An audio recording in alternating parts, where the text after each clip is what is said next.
Episode 3 Worries and Anxiety. Coronavirus and the uncertainty around it is something that many of us have never experienced. We're finding ourselves watching the headlines and the daily news briefings, asking ourselves what will happen next and endless what ifs. One of the hardest things to accept and acknowledge is that even the experts don't really know the answers to these questions. We don't know how exactly we'll be impacted on a personal, local, or global level. That makes it all too easy to catastrophize and spiral into overwhelming worries and panic.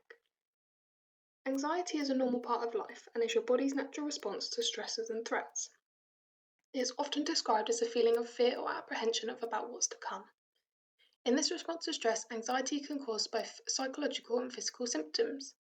An anxiety disorder develops when anxiety gets out of control and arises not only when there's a threat but also when the brain perceives threats that aren't there. Anxiety disorders disrupt day-to-day life if left untreated. Worrying is a specific type of thinking about the future, specifically thinking about future events in a way that leaves you anxious or apprehensive. Worrying thought patterns can often cycle and leave a person endlessly thinking what if about a range of potential scenarios that could or could not happen. Worry cycles are mentally exhausting on an individual, and if you've ever experienced them, you may find yourself feeling detached from your day-to-day and unable to multitask efficiently, as the worry cycle takes priority in your brain. First of all, if you've experienced any level of anxiety or worry during the pandemic, we want to remind you that this is a completely normal reaction. As the weeks have passed and lockdown begins to be eased and attempt to slowly return to normal, one thing that has come to the forefront of all our minds is how this will happen and will it be safe. This has been named re-entry anxiety. Re-entry anxiety in terms of COVID has been defined as a specific form of stress related to the fear of being unable to adapt to previously established routines, or the fear of being uncomfortable in these routines. Re-entry anxiety has been paralleled to types of trauma, such as a car accident, whereby after an accident, victims recover and heal well, but are unwilling to get back into a vehicle due to a negative association. A poll carried out in early May shows that 67% of British people feel uncomfortable about attending large public gatherings, music, and sporting events. 3 in 5 British people are sceptical about going to bars and restaurants or using public transport again. Some people find the thought of a new normal terrifying, and the fear of the unknown looms large, often threatening to overwhelm us. Our creative brain imagines all sorts, and unless we have superpowers, we are unable to predict the future. Tackling your worries and re-entry anxieties. Take each day at your own pace. Just because you can now do more on your non-working or furlough time than you once could doesn't mean you have to. Take social life activities at your own pace. Returning to normal at work.